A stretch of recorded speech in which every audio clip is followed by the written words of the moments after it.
Halo teman-teman semuanya, selamat datang di podcast OMK Santo Albertus Agung Tanjung Bunga. Kembali lagi bersama saya, tidak bosan-bosannya Vino, anggota OMK yang masih aktif, sangat aktif, dan hiperaktif di Cinta Cilik and Talk episode yang ketiga. Nah, di episode yang ketiga ini, saya tidak sendiri teman-teman. Saya akan ditemani oleh teman OMK saya.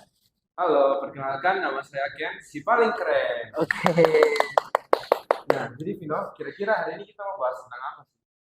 Kira-kira untuk sekarang kita akan membahas hal yang paling sering dialami oleh teman-teman di luar sana, khususnya untuk anak-anak remaja dan dewasa. Nah, Apa tuh? apa ya kira-kira? Kira-kira apa ya kan ya?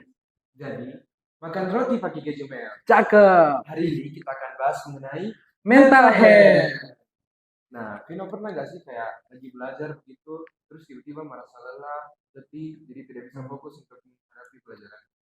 Itu hal yang paling sering kan kayak maksudnya untuk sekarang kan masih sekolah nih. Jadi paling sering mengalami hal-hal yang kayak aduh kenapa banyak sekali tugas, kenapa kayak besok belum lagi ulangan dua, terus hari ini harus ke gereja, terus besok mungkin ada acara lagi dan itu semua kayak terkumpul di pikiran dan itu jadi yang enggak bisa buat fokus untuk saya bekerja gitu. Tapi tenang aja Vino, karena pada kesempatan kali ini kita sudah bersama dengan narasumber kita yang sangat spesial, Nah, yaitu betul. Miss Miss Eli. Ellie. Halo Vino, halo Ken. Oke. Nah, teman-teman kita akan bersama Miss Elis. Kira-kira Miss Elis sekarang bekerja di mana?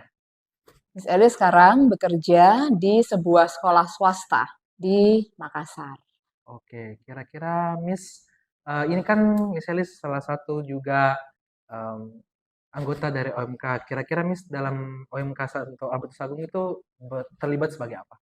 Jadi Vino dan Ken, Miss Elis ini di OMK itu sebagai bisa dibilang pembina OMK ya. Jadi pastor mempercayakan Miss untuk melayani sebagai ketua bidang sekami dan kepemudaan. Jadi eh, Miss senang sekali tuh kalau sudah berhubungan dengan anak-anak sekolah minggu, anak-anak remaja, dan juga kalian, anak-anak OMK.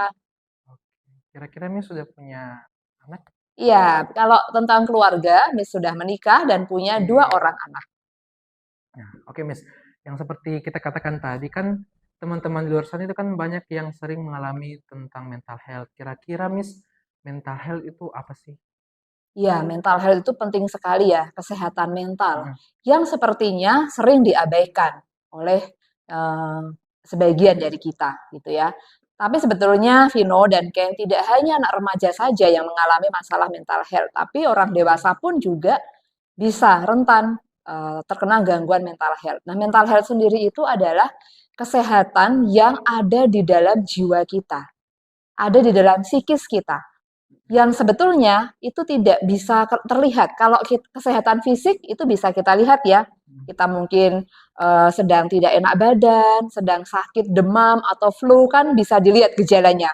Bersin-bersin, lalu merasa dingin seperti itu. Itu kalau kesehatan fisik. Tapi kalau kesehatan mental ini kesehatan psikis yang kesehatan itu adalah hal yang sangat penting yang ada di dalam mental kita, jiwa kita, psikis kita, pikiran dan hati kita, seperti itu.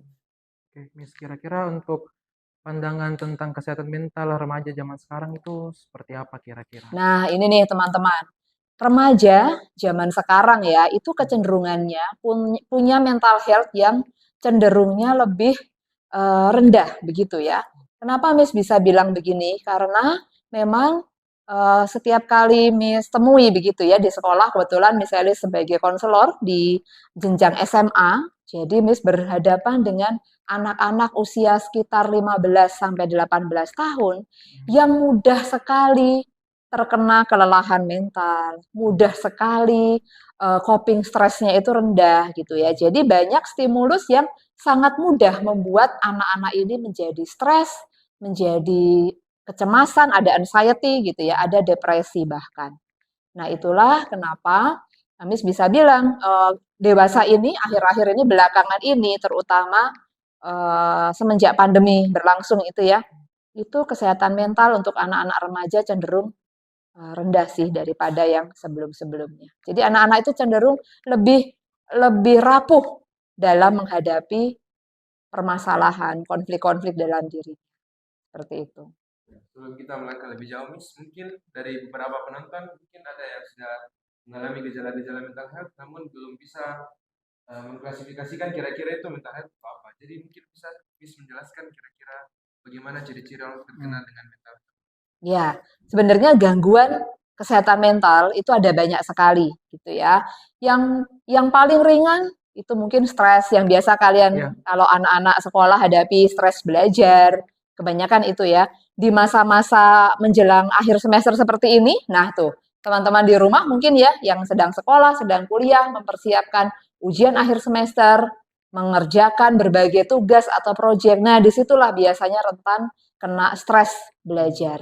Nah, ada juga yang sampai ke tahap yang lebih tinggi lagi, yaitu ke arah yang depresi, ke arah yang sudah menjadi insomnia atau gangguan tidur, ke arah yang eh, menjadi yang lebih lebih berat lagi begitu ya, sehingga gejala-gejala itu perlu ditangani lebih serius dengan seorang psikiater.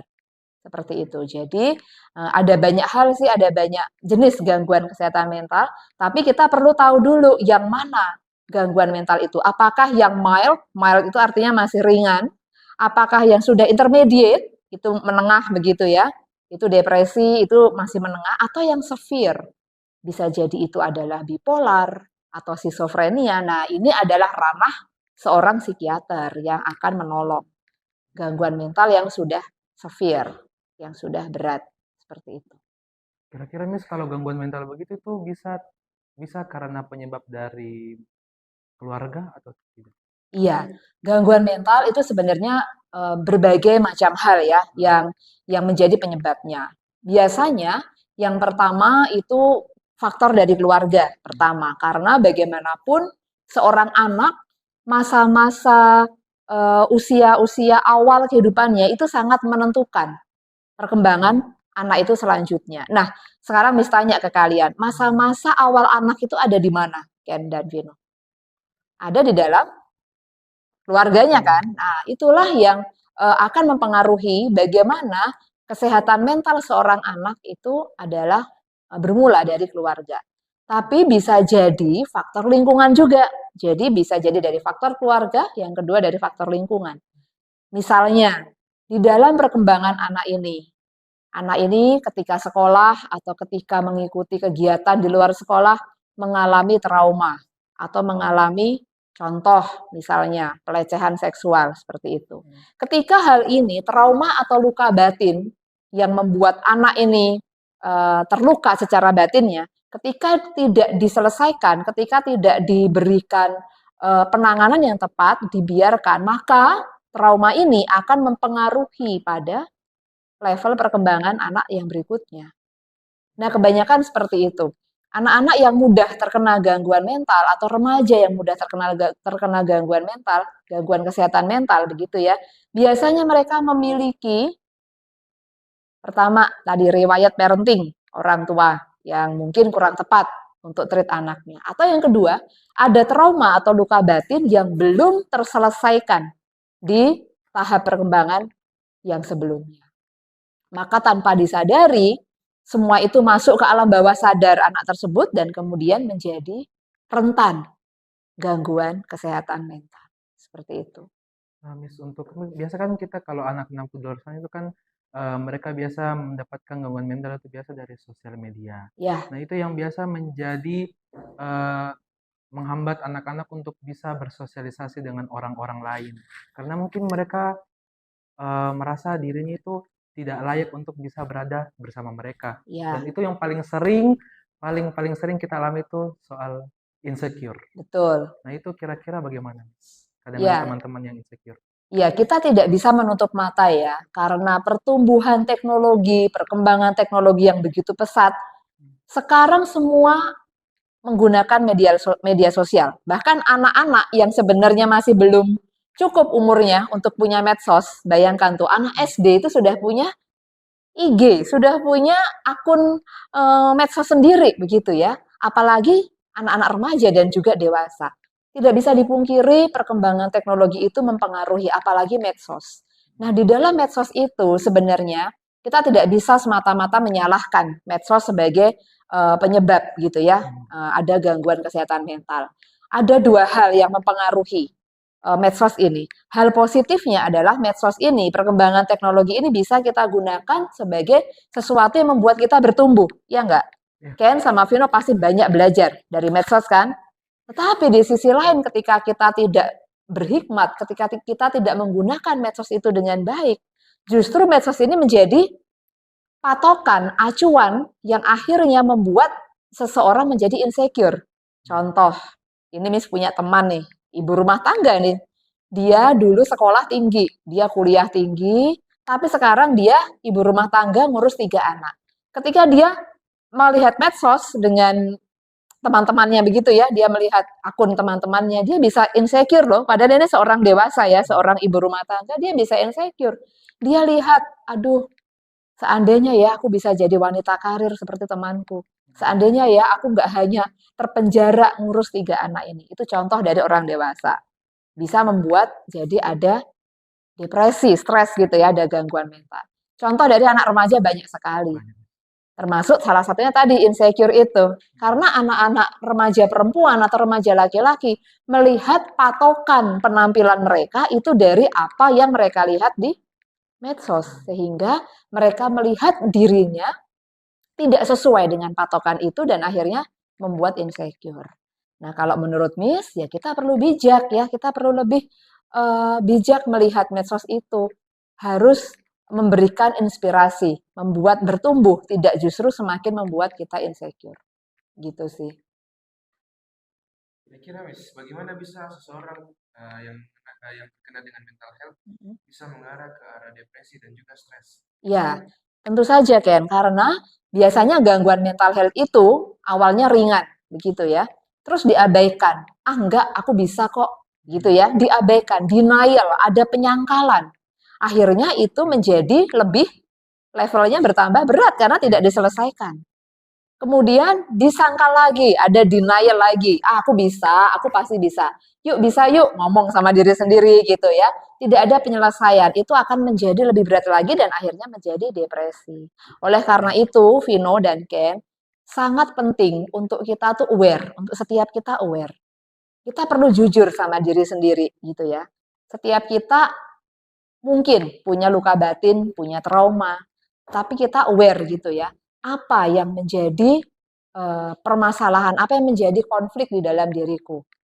Apa yang bisa aku lakukan dan harusnya aku perlu untuk share ke orang lain. Tentunya orang yang bisa dipercaya ya. Dalam hal ini mungkin ke orang tua kalian, ke kakak rohani mungkin ke guru di sekolah. Nah, seperti itu. Pentingnya aware terhadap apa yang kita alami dan segera cari tindakan yang tepat untuk menyelesaikan. Jadi bukan denial ya, bukan menyangkal, tapi ada action untuk mengatasi gangguan mental health itu. Jadi kuncinya itu sebenarnya bagaimana kita bisa meluapkan emosi kita. Betul. Jadi tidak dipendam sendiri. Betul. Jadi harus aware dulu, mengerti, paham bahwa oh iya saya sedang tidak baik-baik aja. It's okay ya, it's okay to not be, it's okay. Jadi aware dulu, kita sadar kita lagi nggak baik-baik saja dan kita harus cari solusi. Bagaimana memperbaiki ini, bagaimana memulihkan kondisi ini, kayak gitu. Miss, untuk tentang umur yang mereka mengalami kesehatan mental itu kira-kira biasa di umur berapa? Mungkin sudah ada yang mengalami dari SD, SMP. Ya, anak-anak SD zaman sekarang, balik lagi tuh Vino dan Ken, karena kemajuan teknologi ya.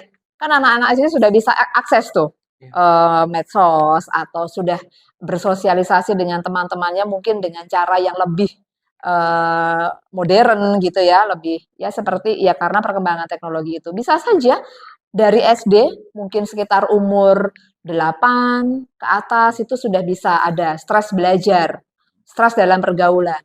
Tapi biasanya puncaknya itu adalah di usia remaja. Seperti yang kita tahu, usia remaja itu adalah usia yang bergejolak. Seorang ahli psikolog begitu ya mengatakan usia remaja itu adalah usia badai dan topan. Jadi usia penuh pergumulan. Karena di usia remaja itu memang kalian sedang dalam masa perubahan dari anak-anak ke remaja. Itu memang tidak mudah ya, semua berubah. Hormon-hormon di tubuh kita berubah, kemudian secara fisik kita juga ada perubahan. Nah, adaptasi dalam proses perubahan itu terkadang tidak mudah. Nah, itu juga yang mengakibatkan salah satunya bisa lebih rentan terkena gangguan kesehatan mental. Anak-anak remaja sampai mungkin usia 18 tahun, bisa juga kalau tidak terselesaikan, bisa juga sampai di usia dewasa awal, di usia antara awal-awal 20-an, itu bisa juga masih rentan terkena gangguan kesehatan mental. Yes, kalau kira-kira yang kayak overthinking setiap hari dengan hal yang sebenarnya kayak tidak harus dipikirkan, cuma ini kita selalu memikirkan hal tersebut karena kita takut, takut kita salah, takut kita berbuat, aduh ini kita salah enggak tadi. Jadi itu biasa overthinking yang membuat kita biasa kayak menjadi susah untuk bisa berkomunikasi tuh kira-kira bagaimana, Miss? Iya, ini overthinking ini masalah ini ya berjemaah ya, banyak sekali yang mengalami overthinking ini. Seseorang yang mengalami overthinking ini biasanya ya, mereka cenderung memikirkan apa yang seharusnya tidak perlu dipikirkan, gitu Ya, ya. Banyak hal yang menjadi list di pikiran mereka, poin-poin yang harus mereka pikirkan, padahal tidak perlu seperti itu. Itu biasanya banyak hal yang menjadi faktor. Mungkin karena ekspektasi dari lingkungan sekitar, bisa jadi dari orang tua, dari guru, dari teman-teman gitu ya, berbagai ekspektasi yang muncul di kepalanya dan itu yang menjadikan dia jadi overthinking. Seperti itu. Ini masalah banyak orang sih, overthinking itu. Miss, membahas mengenai overthinking. Mm-mm. Jadi salah satu yang paling sering di overthinking kan oleh remaja itu adalah tentang percintaan. Iya, Bagaimana tanggapan kekasih kita tentang apa yang telah kita perbuat, atau mungkin habis jalan nih, tiba-tiba cowoknya misalkan lupa bawakan apa begitu, ceweknya marah. Kira-kira ya. menurut Miss, bagaimana harusnya seorang remaja menanggapi overthinking tentang percintaan? Iya, remaja itu memang tidak bisa lepas dari yang masalah asmara begitu ya. Karena di masa-masa remaja memang masa yang paling eh, paling yang penuh kesempatan untuk berelasi gitu ya. Jadi kalian memperluas relasi seluas-luasnya, bahkan ada yang sudah saling jatuh cinta begitu. Nah, kalau tentang masalah asmara ini sebenarnya para remaja perlu berpikir yang realistik dan logis begitu ya. Sekarang Miss tanya, kalau di masa remaja kalian pacaran, pertanyaannya, apakah kalian akan segera menikah di masa pacaran itu? Ini di usia remaja loh ya. Akan tujuannya akan ke pernikahan kah pacaran di usia remaja? belum tentu sih, Miss. Belum tentu. Iya. Oke. Kalau kalian umur sekitar 21 ke atas, 21 sampai 25, itu tujuan pacarannya mungkinkah untuk ke arah pernikahan? Mungkin. Oke, jadi sekarang kita berpikir yang logis aja, realistis. Ketika masa remaja kalian berelasi begitu ya, kalau memang tujuannya ini masih saling menjajaki, berteman, tujuannya belum ke arah pernikahan, sekarang buat apa harus memikirkan yang ini harus menyenangkan pasangan, yang harus jadi perfect di mata pasangan kita. Kan seharusnya tidak perlu demikian. Jadi mau ajak kalian berpikir secara logis begitu ya, reasonable. Kalau memang masa remaja ini kalian memiliki relasi begitu ya, tetapi tujuannya kan masih belum serius begitu ya, masih penjajakan. Jadi apapun yang terjadi itu adalah sesuatu yang wajar. Tidak perlu dipikirkan yang terlalu mendalam karena konflik atau masalah di dalam berelasi itu adalah masalah yang biasa sekali terjadi. Biasa sekali, wajar. Ya, jadi tidak perlu dipikirkan terlalu dalam. Tidak perlu stres sebenarnya karena ini masih berelasi sebagai teman dekat begitu loh. Nah, belum ke arah yang ini calon suamiku, calon istriku gitu kan logikanya kan. Jadi buat apa kita harus berpikir keras bagaimana menyenangkan calon suami atau calon istri? Belum di tahap itu karena ketika berelasi di masa remaja itu masih tahap saling mengenal satu sama lain. Justru kalau ada konflik atau ada masalah, ini adalah sarana untuk membuat kita lebih mengenal teman kita ini, teman dekat kita ini, ya kan? Jadi it's okay. Kalau yang HTS, Miss, Oh, hubungan tanpa status gimana itu ini kalau perlu HTS? diperjelas. Kalau menurut Miss pribadi sih hubungan tanpa status itu sebenarnya harusnya dibawa lebih santai lagi karena kan tidak ada status apa-apa, tidak terikat satu sama lain. Berarti kan santai aja dong Iya, harusnya. harusnya sih. Kenapa harus dibikin stres? Ya karena itu tadi, balik tadi. Ketika kalian berelasi dalam masa remaja ini, mungkin itu sudah jadian atau mungkin HTS, hubungan tanpa status. Ini masih jauh dari tujuan pacaran yang sebenarnya, yaitu ke arah pernikahan. Jadi ya udah dibawa santai aja. Justru dengan relasi itu, baik yang sudah pacaran atau HTS, justru dalam relasi itu ketika ada konflik tadi, kalian saling belajar satu sama lain. Oh, ini kelemahannya, ini kelebihannya. Seperti itu kan dalam sebuah relasi, sebuah hubungan, Saling melengkapi ya. saling melengkapi, saling belajar. Karena tidak ada manusia yang sempurna. Betul sekali, Vino. Jadi ingat teman-teman, suka itu boleh, tapi realistis harus. Iya. Iya sih. Jadi bangga suka juga sih, tapi ternyata makan hati. Iya sih, itu karena banyak teman-teman di luar sana itu yang kayak saya suka kok gitu, tapi kayak kenapa kok nggak mau saja meluapkan perasaanmu, kok nyatakan perasaanmu, dan biasa itu yang kayak jadi HTS gitu, yang kayak Ya, ngapain sih HTS kayak gantung sekali begitu. iya, Jadi iya. itu biasa yang buat mereka kayak galau sendiri, Iya, cemburu, dan padahal sebenarnya kalian masih HTS tapi sudah gimana ya, kayak sering galau, mentalnya iya, itu juga dilatih. Biasa juga kayak saking galaunya, saking saking stresnya itu kayak aduh malas Kak gereja deh, Kak di rumah saja. Itu iya. yang biasa buat Kak, aduh gimana ya, mesti kita juga mau mau ajak dia tapi dia yang begitu, jadi itu yang biasa jadi hambatan sih untuk teman-teman luar sana gitu. Apalagi kan kita ini anak MK kan sudah mulai nih tumbuh-tumbuh Iya, iya, asmara iya. gitu. Itu hal yang wajar sih, Vino. It's Ya, okay. Kalian memang pada usia seperti ini, kalian sangat wajar ya merasakan perasaan-perasaan yang seperti itu. Tapi tadi, logis aja, realistis saja. Karena masa ini adalah masa terbaik untuk kalian saling mengenal. Ada konflik, it's okay. Karena disitulah kalian saling mengenal satu sama lain dan itu yang akan membuat kalian bertumbuh. Jadi, jika ada anak-anak remaja begitu ya yang sharing gitu ya, Miss aku ada crush seperti ini kan biasa gitu ya. Miss hanya pesan satu hal, berani jatuh cinta, berani sakit hati. Jadi kalau sudah memutuskan untuk berani punya crush atau berani jatuh cinta, maka harus siap dong hatinya, siap untuk sakit hati juga. Karena memang tidak mudah kita membangun sebuah relasi. Berhubungan dengan relasi juga kan, dengan relasi itu menggabungkan perasaan dua orang. Ya, Otomatis ada perasaan sakit hati atau terluka, Miss. Nah, biasa remaja ini kan masih merasa proses pertumbuhan. Dalam menghadapi masalah dengan hubungannya, terkadang mereka akan jatuh kepada hal-hal yang negatif. Contohnya itu bunuh diri atau melukai diri sendiri. ya, Kira-kira tanggapan Miss, bagaimana bisa caranya kita remaja mencegah hal tersebut terjadi? iya. Self harm atau keinginan untuk bunuh diri. Sebenarnya ketika itu terjadi, apapun masalahnya ya terlepas dari masalah tadi asmara, relasi gitu ya. Sebenarnya kalau sudah seorang remaja sudah self harm, menyakiti diri sendiri atau ada keinginan bunuh diri, sebenarnya remaja ini mau menyatakan permintaan tolongnya. Sebenarnya dia lagi berteriak minta pertolongan. Jadi, orang-orang di sekitar remaja ini yang dia self harm atau dia mau bunuh diri harus peka.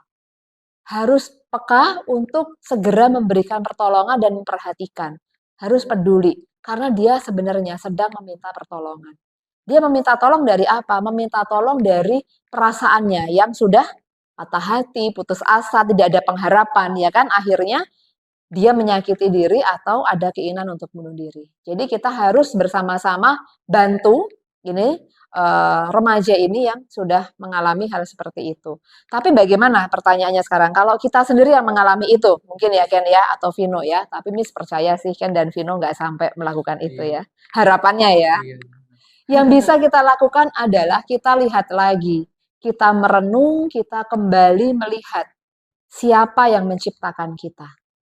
Karena apapun pergumulan yang terjadi, buat anak remaja ataupun orang dewasa, cara kita meresponi masalah itu kuncinya adalah bagaimana relasi kita dengan Tuhan yang menciptakan kita. Akarnya di situ sebetulnya, Vino dan Ken. Ketika kita memiliki relasi yang dekat dengan Tuhan, apapun masalah kita, badai, topan, apapun yang menghantam kehidupan kita, kita akan kembali lihat bahwa semua pergumulan itu, semua konflik itu, semua hal-hal yang memicu gangguan kesehatan mental, itu sebenarnya diizinkan terjadi, kita alami, supaya kita lebih bertumbuh, supaya kita menjadi pribadi yang lebih kuat. Bukan malah semakin terpuruk dalam ketidakberdayaan dan tadi ya, mau bunuh diri seperti itu ya. Jadi kita mesti melihat bagaimana sih relasi kita dengan Tuhan. Nah, ini juga permenungan buat kita semua ya. Sebagai remaja, kita kan sudah wajar. Mungkin lebih ke remaja itu biasa terkena mental health. Maksudnya remaja Gangguan lebih mental gampang health. terkena mental health. Sebagai misalkan ada teman yang kena, kira-kira bagaimana caranya mereka bisa lebih terbuka ke lingkungannya, maksudnya. Ya, kalau nanti misalnya kalian mendapati gitu ya, teman-teman sudah ada teman yang sudah ini ada gejala mental health itu, gejala gangguan mental health, kalian bisa mendengarkan dia dulu saja, mendengarkan, memberi perhatian, tidak perlu ditanya-tanya, tidak perlu kita yang kepo-kepo, nanti semakin dia tidak nyaman dengan kita ya. Temani saja, kalau dia menangis, temani menangis. Jadi cukup kita duduk di sebelahnya, menangis saja, saya temani di sebelah. Jadi kita tidak perlu kasih advice, kasih saran apapun, hadir saja, temani. Simpel kan? Nah, setelah dia nanti mau cerita, dengarkan. Berikan telinga kita, hati kita untuk mendengarkan. Jadi bukan mendengarkan lewat-lewat saja, tidak ya. Mendengarkan yang baik, itu Ken dan Vino bisa kontak mata, melihat ke dalam lawan bicara dan memperhatikan. Jadi kalian benar-benar mendengar dengan hati. Beda loh ya, mendengar sambil lalu atau mendengar dengan hati, itu beda. Tapi jika Ken dan Vino mendapati sepertinya ini kompleks nih masalahnya, maka Vino dan Ken bisa menyarankan teman ini untuk berkonsultasi ke psikolog atau konselor. Seperti itu, ya. Itu yang bisa dilakukan. Membahas psikolog dengan ada juga yang bilang itu psikiater itu Ya, apa bedanya itu? itu sangat berbeda, Vino. Kalau psikolog itu kami konsultasi, kemudian kalau ada klien begitu ya. Jadi dia menceritakan dulu, konsultasi dulu tentang apa yang dia alami. Kemudian psikolog itu biasanya kami memberikan assessment itu berupa tes. Jadi ada psikodiagnostik begitu, ada beberapa instrumen tes tertentu yang kami berikan untuk istilahnya mendiagnosa ini apa ya yang terjadi sebenarnya. Tetapi psikolog itu harus merefer ke psikiater jika didapati sudah ada kecenderungan orang ini perlu obat. Contoh, klien ini insomnia. Insomnia itu nggak bisa tidur. Sama sekali dia beberapa hari nggak bisa tidur. Itu tidak boleh, hanya ditangani psikolog. Jadi psikolog menemukan masalahnya, menemukan masalah gangguan kesehatan mentalnya, tetapi untuk pengobatan yang memberikan resep obat itu bagiannya psikiater. Itu bedanya, Jadi nanti di psikiater klien ini tetap memperoleh mungkin masukan, obat begitu ya untuk membantu gangguan insomnianya, tetapi terus berkonsultasi dengan psikolog atau konselor itu tetap. Bedanya itu, Vino. Jadi kalau psikolog itu hanya assessment psikodiagnostik berupa psikotes, begitu ya. Tetapi kalau psikiater itu memberikan pengobatan, medikasi. Jadi kalau Vino ke psikolog terus minta obat antidepresan misalnya ya nggak bisa, nggak boleh. Psikolog tidak boleh Miss memberikan resep gitu ya, salah itu.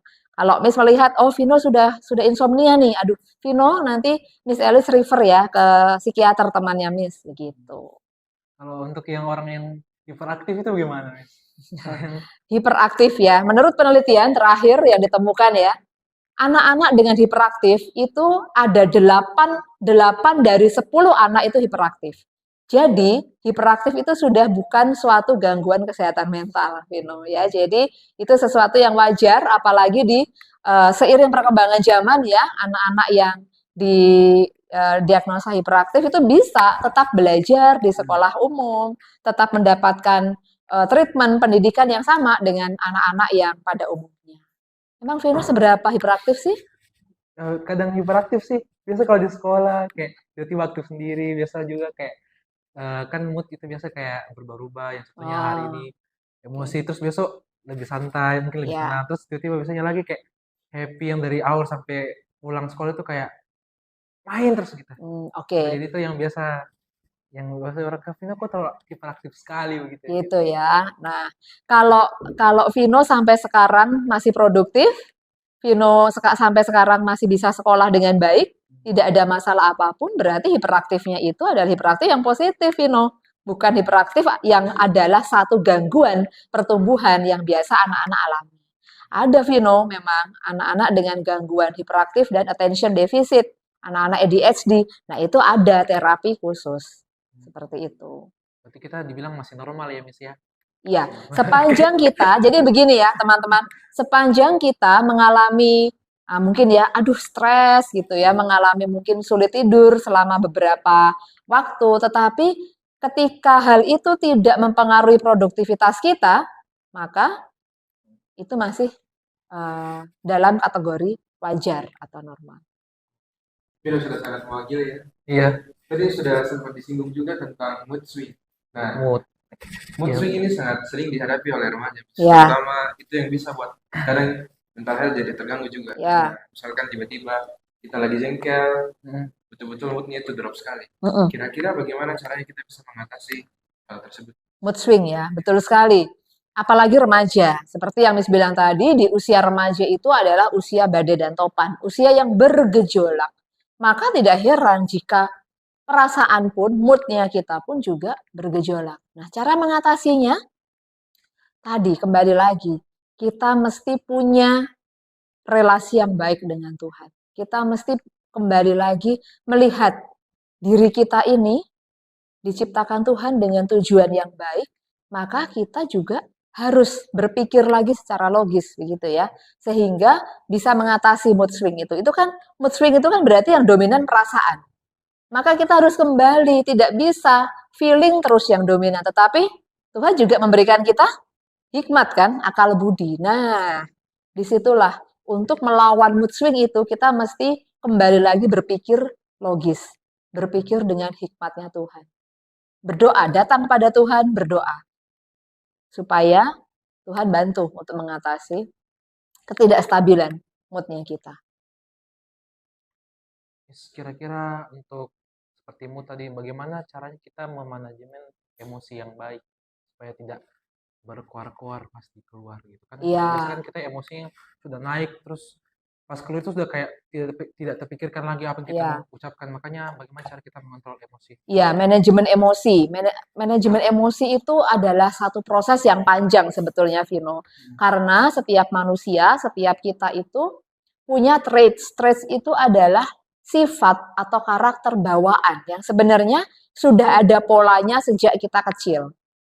Biasanya dipengaruhi dari cara parenting orang tua kita, lingkungan di mana kita dibesarkan gitu ya. Nah, itu yang membentuk salah satunya adalah akar emosi setiap manusia. Makanya, manajemen emosi itu perlu kita harus aware dulu. Misalnya Vino, aduh, aku kok orangnya emosian ya, meledak-ledak ya. Nah, harus aware dulu. Aware dulu, awareness itu penting supaya kita bisa tahap selanjutnya adalah memanage, mengatur emosi itu. Misalnya nih, ketika emosi sudah ada stimulus yang menyebabkan Vino marah sekali. Caranya, biasanya salah satunya, mundur dulu. Mundur ini maksudnya menghindari dulu stimulus, stresor yang membuat Vino emosi. Mundur dulu, tidak melihat dulu. Misalnya nih Ken nih yang bikin emosi ya. Jadi Vino harus jangan lihat Ken dulu untuk sementara waktu, mundur, inhale, latihan, inhale, exhale, dan positive self-talk. bilang ke diri sendiri bahwa aku mau belajar sabar. Tolong kendalikan emosiku, Vino. Kamu harus sabar. Ngomong sama diri sendiri tapi yang positif ya. Positif self-talk namanya. Setelah reda, inhale, exhale beberapa saat, tarik nafas dalam, keluarkan hembusan nafas dengan dalam. Udah. Jadi ada waktu kamu safe space dulu, waktu yang aman dulu untuk emosimu stabil. Baru setelah itu kamu bisa mungkin ya berrelasi lagi dengan Ken dan yang lain. Tapi kan nggak langsung meledak di depan Ken begitu ya. Iya, Miss. Itu mungkin salah satu latihan ya, latihan memanage emosi kita. Nah, ini kan Miss berperan sebagai guru konseling ya di Ya, sekolah. betul. Kira-kira Miss bisa ceritakan kasus yang paling Miss ingat, kasus yang mungkin Miss ingat waktu menangani siswa-siswi di sekolah. Kira-kira kasus apa? Banyak sekali ya kalau ditanya tentang kasus-kasus anak remaja itu, mulai dari bullying, kemudian ada perkelahian anak-anak remaja begitu ya. Lalu ada peer pressure, biasanya anak-anak perempuan nih yang ada konflik dengan teman sebayanya begitu.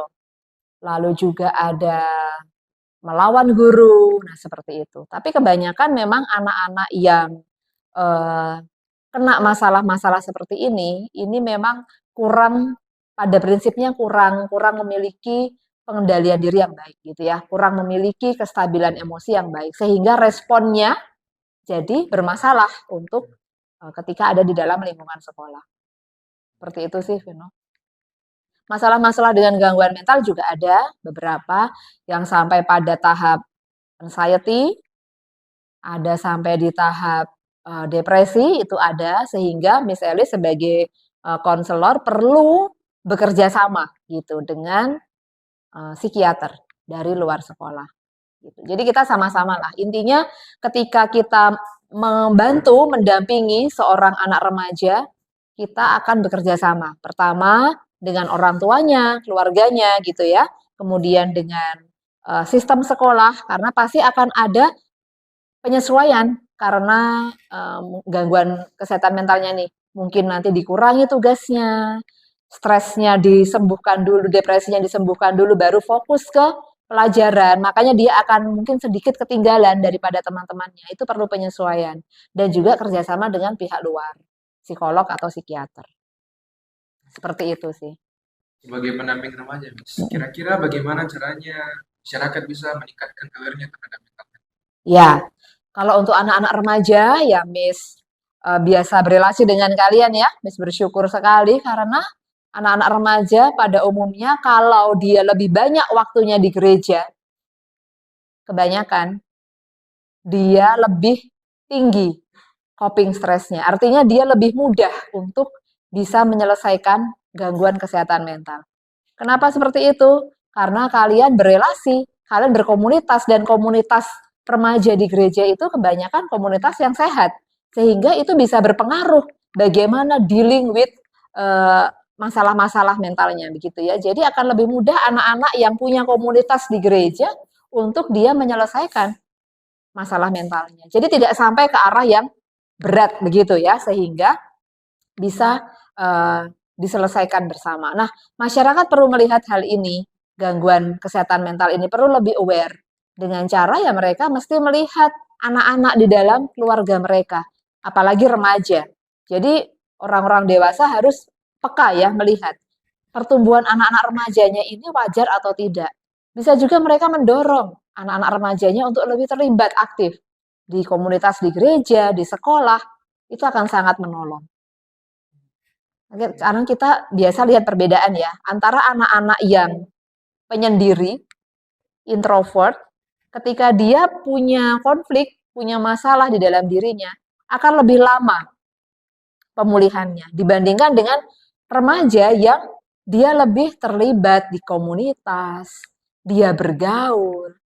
Meskipun ada masalah yang masalah gangguan mental begitu ya, tetapi dia akan lebih mudah untuk menghadapi masalahnya itu karena mereka berelasi dengan komunitas yang sehat.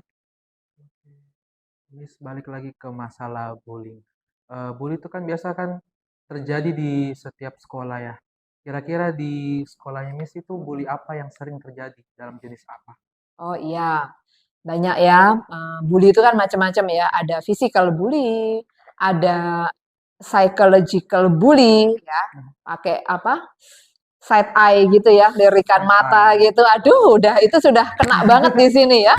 Terus, aduh Miss, dia kayaknya Iya. sensi sama saya, begitu ya.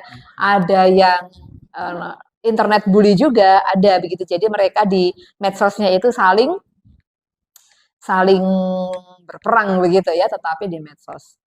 Itu sih bully-bully yang terjadi di lingkungan sekolah. Itu Miss yakin di setiap sekolah ada bullying ya, tapi yang menentukan adalah bagaimana penanganan bullying itu sendiri. Karena kalau bullying tidak ditanggapi dengan serius, tidak ditangani dengan serius, itu akan bisa sangat fatal akibatnya. Bisa jadi pelaku bully semakin dominan, ya kan? Semakin berkuasa, jadi semakin semena-mena karena tidak ditangani oleh sekolah, sistem sekolah dengan baik. Lalu korban bullyingnya bisa jadi sampai nggak mau sekolah, atau bisa juga sampai bunuh diri, mungkin bisa jadi seperti itu ya. Jadi meskipun bullying itu tidak bisa kita hindari dalam uh, pertumbuhan remaja ya, tetapi tergantung bagaimana kita orang dewasa, sistem sekolah yang menangani bullying itu sendiri. Kira-kira Miss, bagaimana kita sebagai, misalkan di sana ada beberapa teman yang menjadi korban bullying, Mm-mm. bagaimana caranya mereka bisa bangkit dari keterpurukan tersebut? Ya itu Bagaimana tadi. supaya bisa Mm-mm. beradaptasi lagi dengan lingkungan? Supaya dia percaya diri lagi dalam lingkungannya. Seperti tadi yang Miss pernah sharing tadi. Hadir, temani, support, dengarkan. Sesimpel itu, Ken dan Vin. Bagaimana kalau dengan orang yang mungkin Miss dia tidak mau menceritakan eh, apa yang dia rasakan, maksudnya dia kayak sudah Tertutup kesal, ya. tertutup dan dia menjadi apa istilahnya kayak pura-pura senyum di depan orang, tapi sebenarnya dia Sakit punya hati. sakit hati itu. Bagaimana dengan orang-orang yang seperti itu, Miss? Ya, itu mungkin tipenya tipe introvert ya. Jadi dia tidak mudah untuk mengungkapkan, dia punya pikiran, perasaan. Biasanya kalau untuk anak-anak remaja seperti ini, memang harus banyak pendekatan. Biasanya kalau ada murid yang seperti ini di sekolah, Miss Ellie sering-sering ajak dia, sering-sering panggil dia.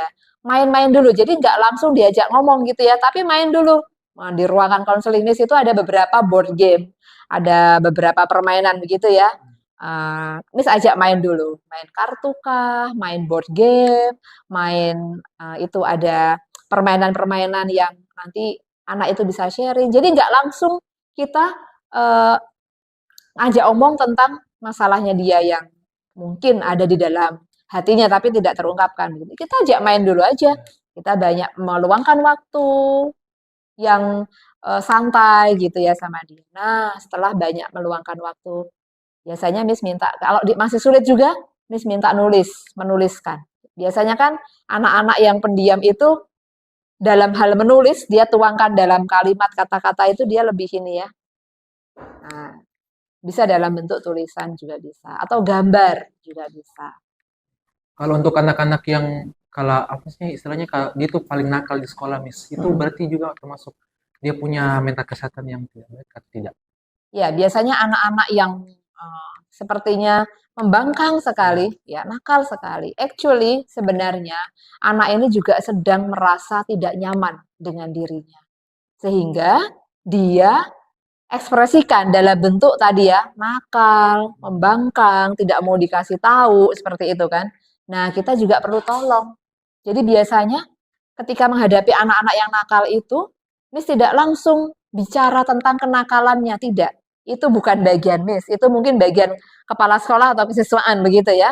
Tapi Miss lebih melihat apa sih yang kamu rasakan, apa yang kamu pikirkan, hal-hal apa sebenarnya yang mengganggu kamu selama ini. Karena sebenarnya anak-anak yang mungkin dilihat negatif oleh sekolah atau masyarakat begitu ya, dia sebenarnya sedang memiliki kesulitan tapi dia tidak pernah ungkapkan. Seperti itu, Vin. Biasa juga itu sering saya dapatkan di sekolah kayak teman-teman yang memang tapi saking banyak pengalaman ya saya mengerti mereka apa yang mereka rasakan. Jadi Ya, biasa saya ajak juga mereka main. Jadi Iya, bukan betul. berarti saya membenci mereka atau Mm, menghindari mereka. Biasa saya malah mengajak mereka main lagi Iya, karena saya mengerti perasaan mereka gitu. Jadi betul itu itu Vino. menjadi Iya, pengalaman juga banyak hadir, bagi ya bagi aku. hadir, mendengarkan Iya, dan mensupport. iya, gitu. Berarti sebagai remaja kita itu perlu sadar untuk lebih sering hadir di lingkungan kita, Ya, terutama bagi teman-teman kita ya. oke. Kira-kira Miss ada pesan buat teman-teman di luar sana, untuk teman-teman yang mungkin lagi mengalami mental kesehatannya, Hmm, kira-kira mungkin bisa disampaikan ke teman-teman. Oke, untuk teman-teman di luar sana eh, yang mungkin saat ini sedang mengalami gangguan mental, Miss mau bilang, it's okay to be not okay. Nggak apa-apa. Semua kita punya luka batin, semua kita punya permasalahan dalam diri kita. Jadi, aware dengan apa yang kalian rasakan dan segera mencari pertolongan jika memang sudah seharusnya ditolong.